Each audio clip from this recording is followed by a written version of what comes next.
What's going on, people? EarthGaudy back with another video, and this is a special one because I got a defensive tutorial for 2K19 My Team. If you guys are struggling in Unlimited, this is for you. You want to watch this.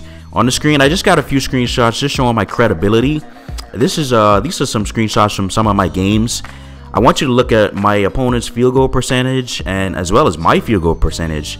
And in the screenshots, you can see that I know what I'm doing on defense. You know, I'm not the best player in 2K19. I'm definitely not saying that. But when it comes to defense, it's something that I love. I love playing on-ball defense. I love playing tough defense. I love making it hard for the opponent. And it's something that I really focus on. So, yeah, I mean, if you guys just want to pause the video, look at the screenshots.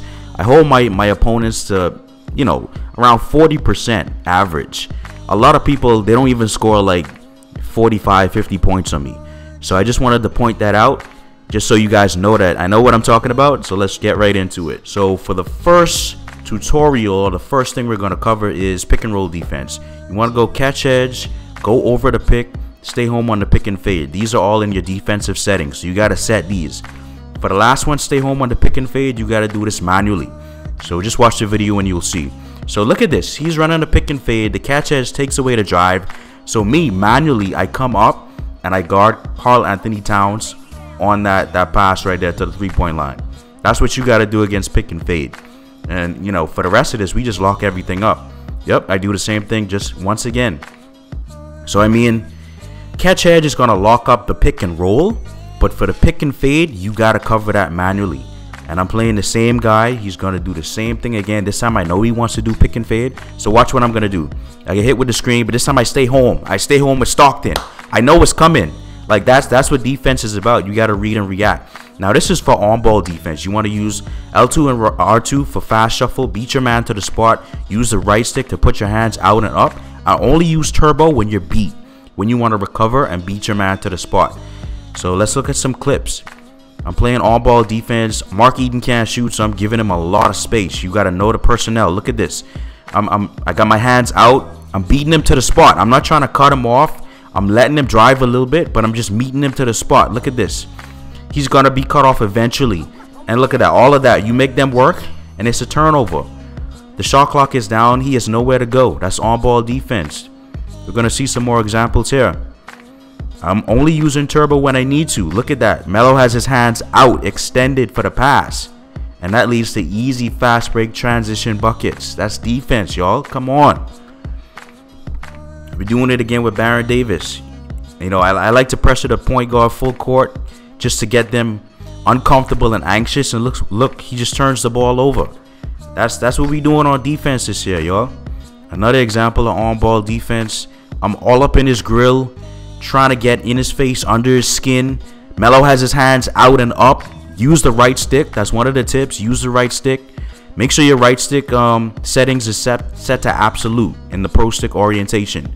Look at that. Shot clock down. He forces up a dumb shot. That's what the fuck we doing on defense this year. Another example, AK-47 is locking every single card in this game up, no matter who it is. Melo, we even got Melo playing good defense. I know some guys, you know, the CPU defense is pretty good this year, but I still feel like on-ball defense is the best way to go. You get a stronger contest when you play on-ball defense, and you can use a lot of manual stuff that the computer can't do. I mean, you can go for steals at the right time. The CPU defense is pretty good, but I always trust my on-ball defense better than the CPU. So now we're going to get into when is the best time to steal. So do you see that animation right there? After that bump animation is when you want to press square for the steal, or during a dribble move, or when the ball handler is dribbling the ball too long. Those are the best times to go for a steal.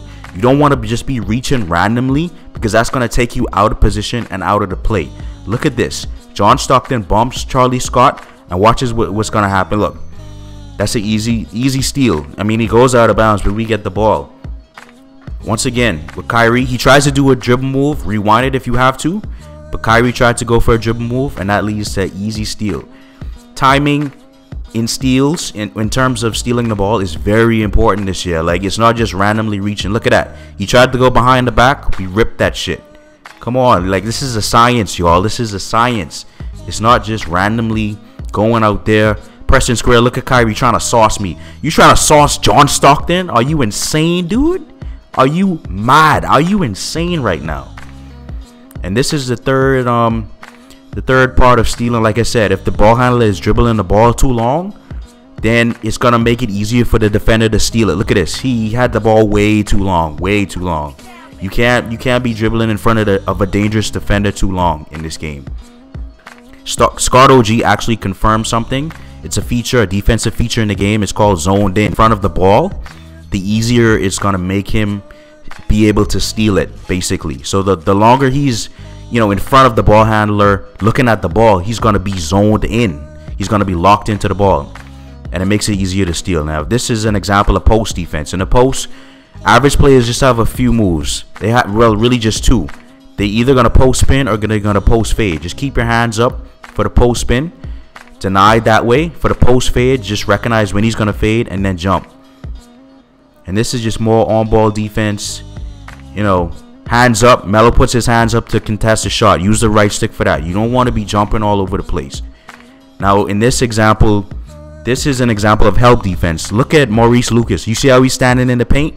That's because I got him set to leave Ben Wallace.